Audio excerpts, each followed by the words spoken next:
J'en peux plus de moi, c'est incroyable ce qui m'est arrivé.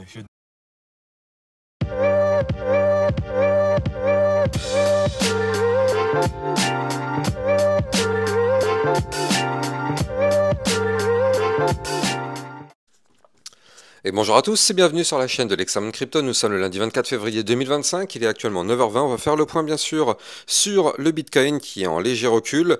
On a forcément toutes les altcoins qui sont dans le rouge à la seconde où le Bitcoin passe dans le rouge. On va regarder les news, on va regarder les altcoins. Allez, on s'installe confortablement et on démarre cette vidéo.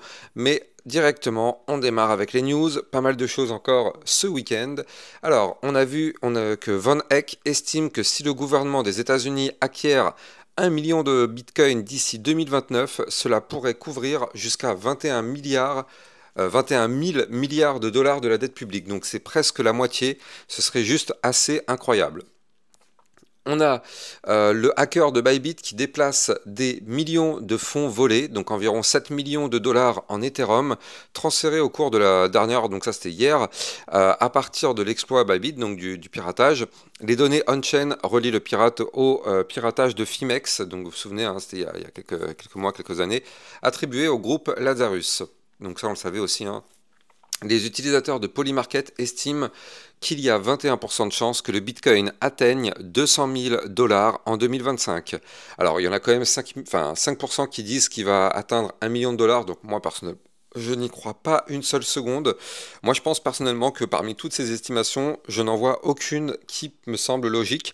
Moi, je pense que sur ce cycle, on pourrait atteindre les 130, 150, peut-être même 170. Mais ça, ce serait vraiment le cas de figure le plus bullish possible. Alors après, je peux me tromper, hein, mais il faut quand même se dire que sur ce cycle, le Bitcoin est déjà parti de 16 000 dollars pour arriver à 108 000 dollars. Donc ça fait déjà quasiment 1 fois 6 fois 7. Donc si le Bitcoin va à 150 000 dollars, on serait sur 1 fois 10. Donc voilà, je le vois mal aller beaucoup plus haut que ça non plus. Mais bon, après, tout est possible, on est en crypto. Et puis tout ce qui se passe en ce moment du côté des États-Unis, pourquoi pas? Mais bon, j'y crois pas trop. Dans le club Lexarocket, on avait vu la crypto HNT. On a vu aussi du côté du Bitcoin, je vous avais mis un petit post sur Twitter pour vous dire que de toute façon, on sait que ça va péter. On va regarder ça ensemble tout à l'heure dans la vidéo, mais ça continue de se rapprocher. On le sait, ça va péter, ça va péter. Maintenant, la seule question qu'on se pose, c'est quand, parce qu'en fait, c'est où et quand.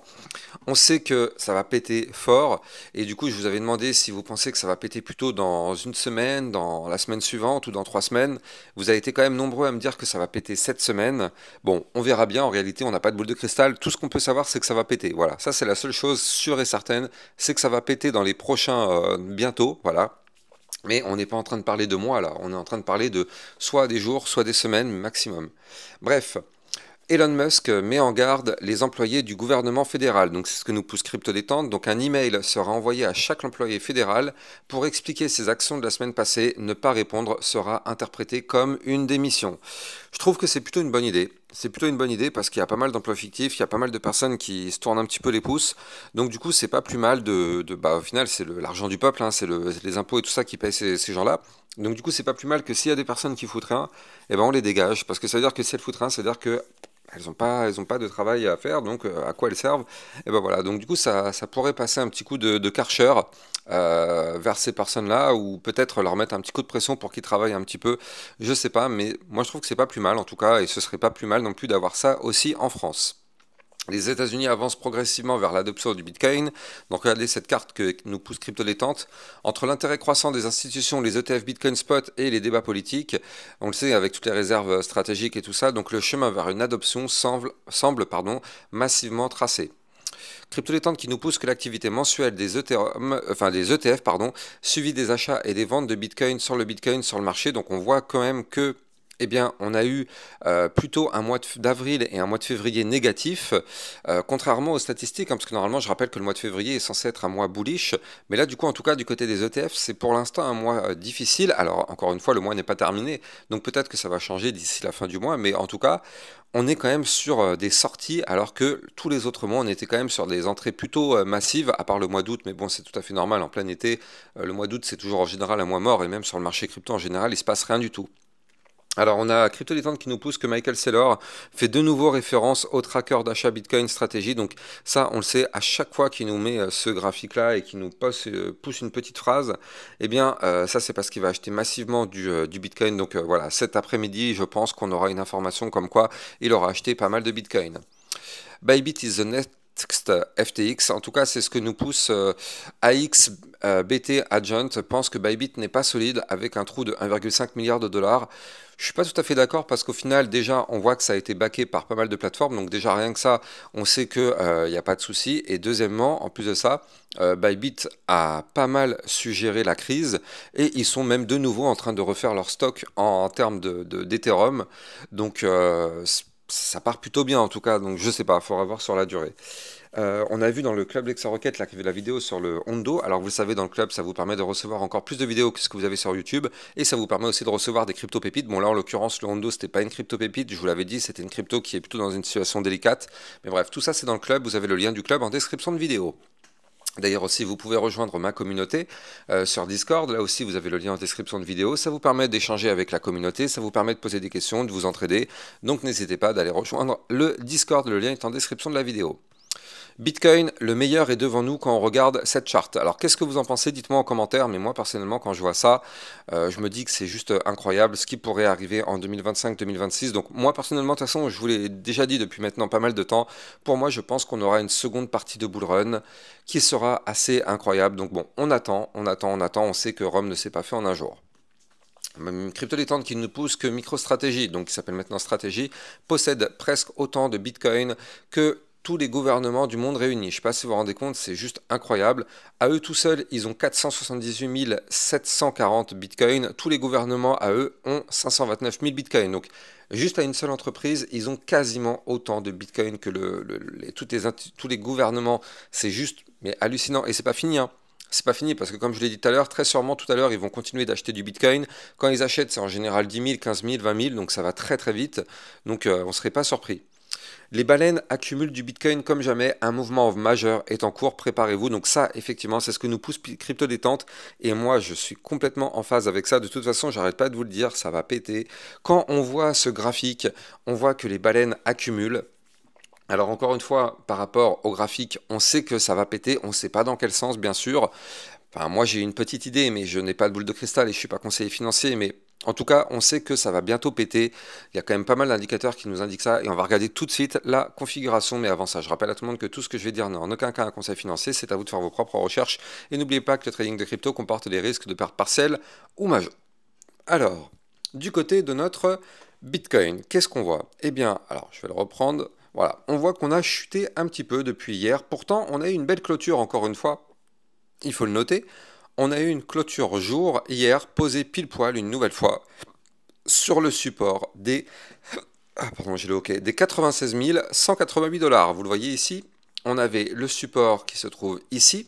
Et donc, on a eu une clôture hier pile poil posée sur ce support, tout simplement. Qu'est-ce qui se passe? Je vous l'ai dit, on est dans un canal ascendant. Donc là, le but, c'est d'aller chercher le bas du canal pour s'en servir de support. C'est exactement ce qu'on est en train de faire. On a été chercher quasiment le bas du canal. Je rappelle qu'aujourd'hui, le bas du canal va se trouver ici à 94 886. Et donc ça, le bas du canal, c'est un support. Donc là, au pire des cas, on a chuté. Mais il faut bien sûr se dire qu'on est au-dessus du support majeur du bas du canal. Donc c'est un support important. Et tant qu'on est au-dessus, tout va bien. Et je rappelle encore une fois, surtout pour ceux qui découvrent ma chaîne YouTube, mais quand on est dans une position, et quand on voit ce type de configuration, parce que je rappelle qu'on est toujours sur un canal ascendant, donc là, qu'est-ce qu'on se dit quand on est dans un canal ascendant? On se dit que quand on est dans ce canal, tant qu'on est à l'intérieur, notre target c'est le haut du canal. Et oui, c'est un canal haussier, donc target haussière. Quand c'est un canal baissier, donc cette fois-ci c'est différent, un canal baissier c'est ça, tac, et à l'intérieur on chute comme vous le voyez, donc c'est l'inverse.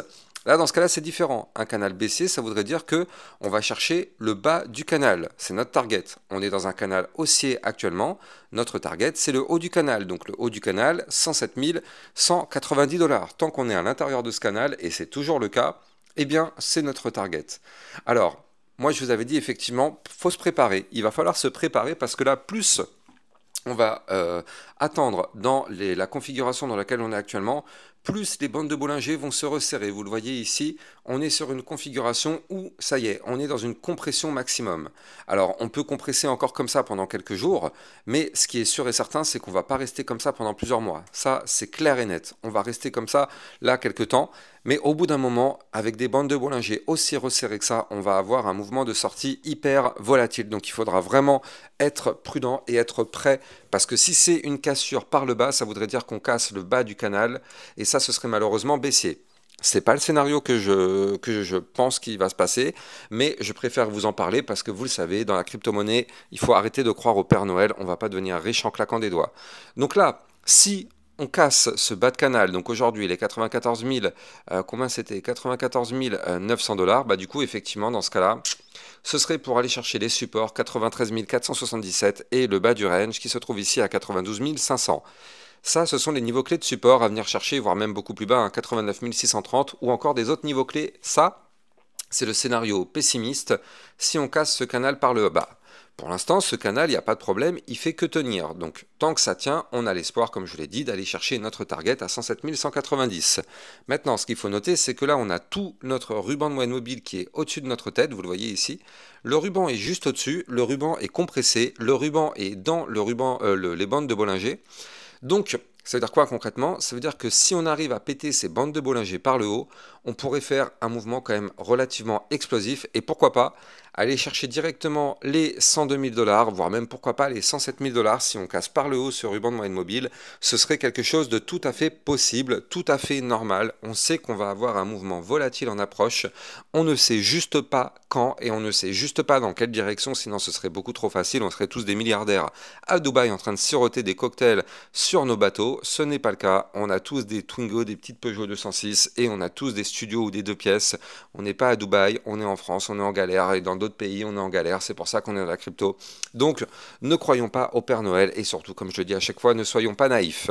Il va falloir breaker des niveaux clés et il va falloir se dire que si ces niveaux clés sont breakés, on pourrait aller chercher les targets.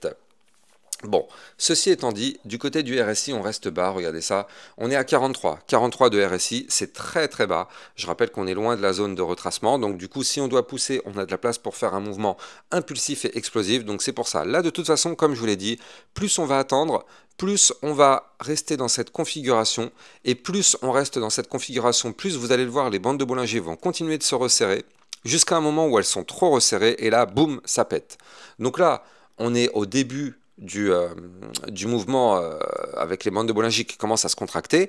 Donc c'est pour ça, je pense que là, il va falloir attendre au moins encore peut-être 2-3 jours, peut-être la semaine prochaine en tout cas, mais là, ce qui est clair, net et précis, c'est qu'il faut se préparer mentalement à un mouvement de volatilité bientôt. Quand je dis bientôt, pour tous les détracteurs et tous ceux qui ne comprennent toujours pas avec leurs commentaires un peu nazes, quand je dis bientôt, ça ne veut pas dire là dans les 2 minutes qui suivent, ça veut dire que nous sommes actuellement en vue jour, donc en vue moyen terme. Il faut comprendre qu'est-ce qu'une échelle de temps moyen terme, donc ça veut dire qu'effectivement ça peut prendre plusieurs jours à plusieurs semaines, donc ne pas croire que ça va se passer dans les 30 secondes après avoir vu cette vidéo. Je trouvais important de remettre les points sur les i. Bref. Du côté de notre Bitcoin, pour l'instant, donc effectivement, on continue de ranger tout simplement. Et en vue hebdomadaire, bon bah il n'y a pas de souci, on continue là aussi de se protéger. Je rappelle qu'on a une zone à ne jamais perdre. Cette zone, c'est les 92 092. Donc ici, cette zone-là, il ne faudra jamais la perdre. Au pire des cas, si on la perd, on aura un autre support à 91 138. Mais si on perd ces deux niveaux clés, on validerait alors un monstrueux double top. Et là, dans ce cas-là, ce serait pour retracer, pour revenir rechercher les 80 000, voire même les 75 000. Donc pour l'instant, en vue hebdomadaire, on voit, ça tient parfaitement. Donc bon. Pour l'instant, on n'a pas ce mouvement-là qui se met en place, et tant mieux. Ce qui serait génial, c'est de faire la même chose que toutes les autres phases de consolidation, c'est-à-dire que, hop, on consolide, et après on pète tout ça par le haut. On verra tout ça, bien évidemment, dans les prochaines semaines. Pour l'instant, en tout cas, rien d'inquiétant sur le Bitcoin, tant qu'on reste à l'intérieur de ce canal ascendant. Aucune inquiétude, nous sommes toujours en configuration haussière, même si on a des chutes à l'intérieur de ce canal. Allez, on va en profiter pour regarder les altcoins. Je rappelle au passage que vous pouvez me suivre sur Twitter pour recevoir toutes mes news et toutes les actualités crypto. Donc n'hésitez pas, vous avez le lien de mon Twitter officiel en description de vidéo. Et si vous souhaitez recevoir encore plus de vidéos, vous le savez, il y a le club Lexarocket dans lequel vous pouvez voir encore plus de vidéos concernant des suivis réguliers et aussi des potentiels crypto pépites. Donc n'hésitez pas, tous ces liens sont en description de vidéo. Allez, on va aller checker les cryptos. Donc du côté des cryptos, bien sûr, on commence comme d'hab avec notre Ethereum. Du côté de l'Ethereum, malheureusement, vous le voyez, qui avait fait une belle cassure il y a 2 jours. Tout le travail est à refaire là encore une fois, regardez. On avait enfin, avant-hier, réussi à casser la résistance des 2723 $. C'était bien, c'était quand même une excellente nouvelle. On avait réussi à se sortir du range par le haut, c'était très très bien. Maintenant, on est dans le rouge. Alors, est-ce que c'est grave? Non. Pourquoi? Parce qu'en fait c'est un pullback. Étant donné qu'on a cassé le range par le haut, on revient le retester. Alors je suis d'accord, pour l'instant on est un peu trop bas, mais après il reste encore du temps pour valider la cassure. Donc on a le temps encore que l'Ethereum remonte un petit peu. En tout cas, ce qu'il faudrait, c'est rester au-dessus des 2760 $. Si on reste au-dessus de ce niveau clé, eh bien, je rappelle que ça nous donne l'espoir que l'Ethereum pourrait remonter. Je rappelle que ma target, elle est ici, 3125 $. Là aussi, on retrouve sur l'Ethereum des Bollinger très, très resserrés. On retrouve un ruban de moyenne mobile juste au-dessus de notre tête. Donc, il y aura pas mal de résistance en cours de route à 2900, puis 2954 puis 3056 avant d'aller chercher les fameux 3125 $ zone de résistance. Donc il y a encore du travail à faire du côté de l'Ethereum, mais bon, vu comment ça compresse, je ne serais pas surpris d'avoir un mouvement volatile là aussi encore une fois très bientôt. Allez, pour changer un petit peu des cryptos que je fais habituellement, on va en faire une nouvelle, enfin une nouvelle, c'est pas une nouvelle, je la fais quand même régulièrement, mais on va faire la crypto CHZ. Vous avez été quand même plusieurs à me la demander, donc du coup on va se la faire. Alors du côté du CHZ US, alors je sais plus écrire, hop là, voilà, du côté du CHZ, qu'est-ce qu'on fait? Eh bien là malheureusement, eh bien c'est pas très très joli, hein, tout ça, on continue malheureusement de retracer. Donc là pour l'instant on est sur des points bas de plus en plus bas, on est sur des points hauts de plus en plus bas. Toujours dans une tendance baissière du côté du Chiliz. On est toujours dans une tendance baissière, donc prudence, hein, pour l'instant ce sont les bears qui sont parfaitement dans le contrôle du marché. Alors on est dans une tendance baissière, oui. On est sur un support important, oui. Donc là, on a le support des 0,057. Donc ça, c'est un support. Donc pour l'instant, on est posé dessus. Donc est-ce qu'on pourrait avoir le rebond dessus? Eh bien, on va voir ça. En tout cas, si on casse ce support, vous l'avez compris, hein, ce ne serait pas forcément une très très bonne idée. Par contre, ce qu'il faut se dire, c'est que si jamais on arrive à reprendre de la force, je préfère vous le dire tout de suite, hein, pour éviter de croire au Père Noël, mais si on fait un mouvement de... Regardez ça, imagine on arrive à rebondir, et même si jamais on fait un mouvement de plus 50%, je préfère vous le dire, même avec un plus 50%, on ne sera toujours pas dans un retour haussier. Il faut, pour reprendre de la force, casser ce ruban de moyenne mobile. Ce ruban de moyenne mobile se trouve à plus 53%. Ça veut dire quoi? Ça veut dire que si on fait un plus 53%, on sera à peine revenu retester le niveau clé qui nous permettrait enfin de reprendre vraiment de la force. Je ne sais pas si vous vous rendez compte, on part de très très loin. Donc là, effectivement, c'est une crypto qui malheureusement, d'un point de vue long terme, eh bien, elle est revenue rechercher ses points bas. Donc là, pour l'instant, on est en réalité dans un énorme range long terme, comme vous pouvez le voir ici. Donc là, pour l'instant, c'est le range bear market, hein. On n'est toujours pas sorti et on n'en sort pas de ce range bear market. Regardez, ça a commencé en décembre 2022. Donc tout ça, c'est ce qui est arrivé à la fin du bear market, vous le voyez, hein. Quand il y a eu le bear market, du coup, toutes les cryptos ont craché. Et en général, en fin de bear market, d'ailleurs c'est ce qui nous indique le bottom, les cryptos se mettent à consolider. Donc nous, elle a consolidé depuis 2022 et on est en réalité toujours dans cette phase de consolidation. Donc pour l'instant, tant qu'on est dans ce range, on patiente, on est quand même sur un bottom ici à 0,0503. Donc est-ce que ce bottom va tenir? Ça, pour l'instant, on n'a pas de boule de cristal, on ne peut pas savoir. Mais si on arrive à rebondir dessus, par contre, ce serait effectivement, pourquoi pas, une belle opportunité. Avant de continuer, je rappelle que vous pouvez trader toutes ces crypto-monnaies en utilisant mon lien de parrainage Binance que vous avez en description de vidéo. Ça vous permet d'obtenir un bonus à vie sur vos frais de trading et surtout ça vous permet de trader sur une plateforme enregistrée PSAN auprès de l'AMF. Donc n'hésitez pas, le lien est en description de vidéo. Donc là, c'est vrai que c'est du qui tout double, hein, sur le Chiliz, mais soit on est sur le bottom, et effectivement c'est un moment parfait pour réinvestir, mais attention, on aura quand même le ruban de moyenne mobile en cours de route à 0,0949, attention aussi, on aura une résistance à 0,0769, une autre à 0,1110, une autre à 0,1282, et une autre ici en haut de range, 0,1547. Donc attention, ce sont les résistances à aller chercher, mais étant donné qu'on est sur un bas de range, donc c'est un support et que potentiellement on pourrait rebondir dessus, c'est vrai que si on arrive à rebondir dessus, c'est le moment parfait, c'est le bottom parfait. Est-ce que ça va être le cas? On aura la réponse dans les prochaines semaines, mais là en tout cas, ce serait vraiment hyper intéressant de surveiller si on est vraiment sur un bottom ou pas. En tout cas, Si c'est un bottom, ce qu'il faut se dire, c'est qu'on pourrait avoir un mouvement de plus 200% pour aller chercher le haut du range, parce qu'on est quand même sur un range à plus 200%, donc c'est le but, quand on rebondit en bas du range, le but est d'aller chercher le haut du range, ou du moins de s'en rapprocher.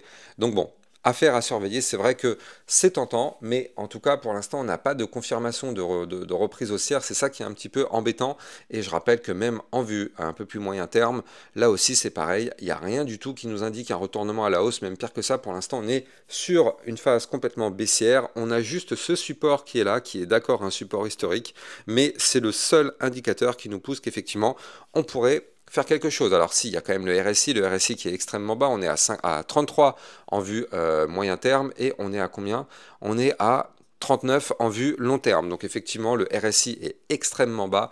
Donc c'est pour ça que là, on se dit qu'on est quand même plus proche d'un bottom plutôt que d'avoir encore un moins 30%. Ça semblerait compliqué, mais bon, on est en crypto, tout est possible. En tout cas, si vous avez kiffé la vidéo, n'oubliez pas de liker, commenter, partager. Vous le savez, ça participe au référencement de ma chaîne YouTube.